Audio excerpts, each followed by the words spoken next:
جب میرے آقا صلی اللہ علیہ وآلہ وسلم کا وصال ہو گیا، جب آقا پردہ فرما چکے، تو بلال حبشی رضی اللہ تعالی عنہ کی کیفیات کیا تھی؟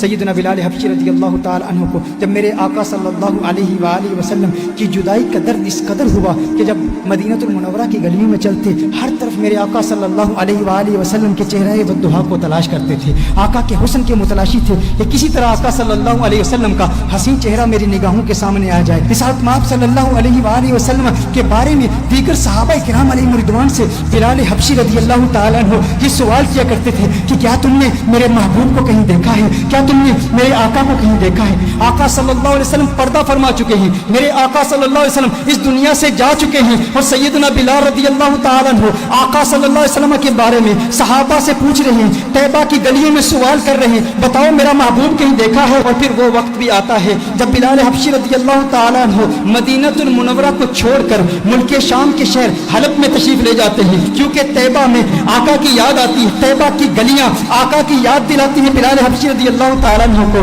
بلال حبشی ملک شام کے شہر حلب میں چلے جاتے ہیں، 1 سال حلب میں گزارتے ہیں، اور پھر ایک وقت ایسا آتا ہے قسمت انگڑائی لیتی ہے، مدینے والے کا دیدار کرتے ہیں، آقا خواب میں تشریف لاتے ہیں، خواب میں آ کے آقا بلال حبشی سے فرماتے ہیں، ہے میرے بلال میرے شہر کو کیوں چھوڑ دیا؟ ہے میرے بلال میری یاد نہیں آتی؟ مجھ سے ملنے کا جی نہیں کرتا؟ کیا تم مجھ سے ملنا نہیں چاہتا؟ بلال حبشی رضی اللہ تعالیٰ عنہ رات کے وقت آنکھ کھلتی ہے، بے چین ہو جاتے ہیں، فوراً بلال حبشی اٹھتے ہی اونٹی پر سوار ہو کے مدینہ المنورہ پہنچ جاتے ہیں، مدینہ المنورہ کے در و دیوار کو دیکھتے ہیں، آقا کو تلاش کر رہی ہیں بلال حبشی کی آنکھیں کہ آقا کہاں ہیں؟ خواب میں آ کے آقا نے بلایا تھا، پھر حجروں میں چلے جاتے ہیں، آقا کو تلاش کرتے ہیں، آقا نظر نہیں آ رہے، پھر بلال حبشی فوراً آقا کے قبر انور پر چلے جاتے ہیں، قبر انور پر رو رو کے کہتے ہیں آقا غلام حاضر ہے۔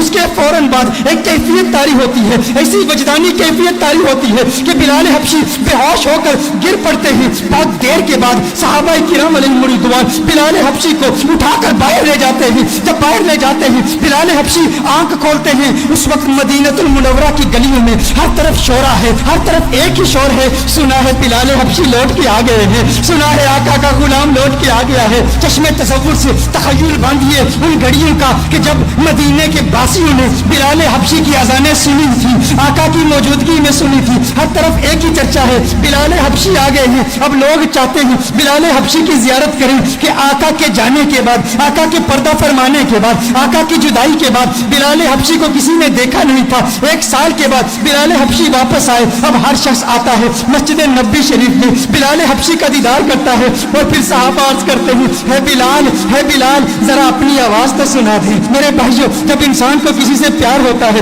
جب انسان کو کسی سے محبت ہوتی ہے، اگر وہ محبوب دنیا سے چلا جائے تو اس کے محبوب کے بستوں پر بھی پیار آتا ہے، وہ ساتھ یاد آتی ہیں۔ صحابہ بلال حبشی کے پاس آئے، بلال حبشی سے کہتے ہیں اے بلال حبشی آج وہ اذان تو سنا دے جو آقا کے دور میں سنایا کرتا تھا، اے بلال آج وہ اذان سنا دے۔ بلال حبشی کہتے ہیں اے صحابہ میرے بس کی بات نہیں ہے، مجھ کو معاف کر دو، کیونکہ جب وہ اذان سناتا تھا جب اشہد ان محمد رسول اللہ صلی اللہ علیہ وسلم پڑھتا تھا، چہرہ والضحیٰ میری نگاہوں کے سامنے ہوتا تھا۔ آج اگر اذان پڑھوں گا آقا کا چہرہ کیسے دیکھوں گا؟ آقا کا چہرہ نظر نہ آیا، میرے لیے ناقابل برداشت ہے، میں برداشت نہیں کر پاؤں گا۔ صحابہ نے کہا ایک ہی ترکیب ہے، ایک ہی طریقہ ہے، آج بلال کسی کی نہیں سنے گا، لیکن 2 شہزادے ایسے بھی ہیں جن سے آقا کو پیار ہے۔ وہ کون ہے؟ وہ نواسے ہیں محمد عربی کے، وہ آقا کے نواسے ہیں۔ کہا اے بلال حبشی آج ہماری نہیں سنتے، ان شہزادوں کی تو سن لو۔ صحابہ حسنین کریمین کے گھر جاتے ہیں، حسنین کریمین کو بلا کے لاتے ہیں، امام حسین ہیں، بلال حبشی ہیں، امام حسین بلال حبشی کا ہاتھ پکڑتے ہیں، اے بلال دیکھ آقا کا نواسا آیا ہے، اے بلال ایک مرتبہ وہ اذان سنا دے، مجھے میرے نانا کی یاد ستا رہی ہے۔ بلال حبشی امام حسین کو اٹھا کے اپنی گود میں رکھ لیتے ہیں اور کہتے ہیں ہے میرے آقا کے شہزادوں، میں تمہاری بات کیسے ٹال سکتا ہوں، تمہاری بات کیسے رد کر سکتا ہوں، میں سناؤں گا اذان، بتاؤ کہاں سناؤں؟ امام حسین بلال حبشی کے ہاتھ کو پکڑ کے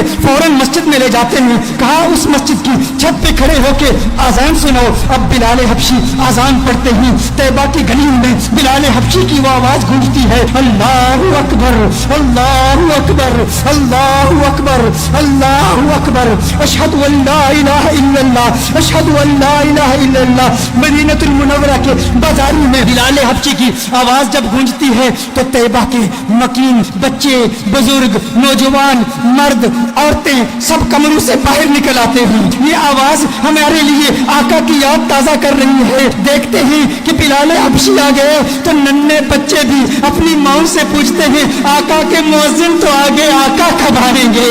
ہماری آنکھیں تڑپ رہی ہیں، کب حسن مصطفیٰ کو دیکھ لیں، کب چہرہ والضحیٰ کو دیکھ لیں، کب آقا کے گنگریالے بالوں کو دیکھ لیں۔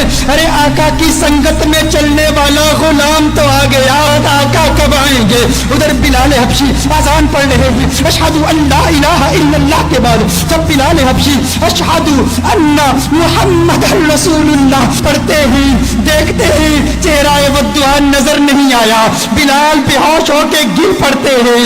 اس کے بعد جب بلال کی آنکھ کھلتی ہے، اس کے بعد بلال کے لیے مدینہ المنورہ میں رہنا ناممکن ہو گیا۔ بلال واپس حلب چلے جاتے ہیں۔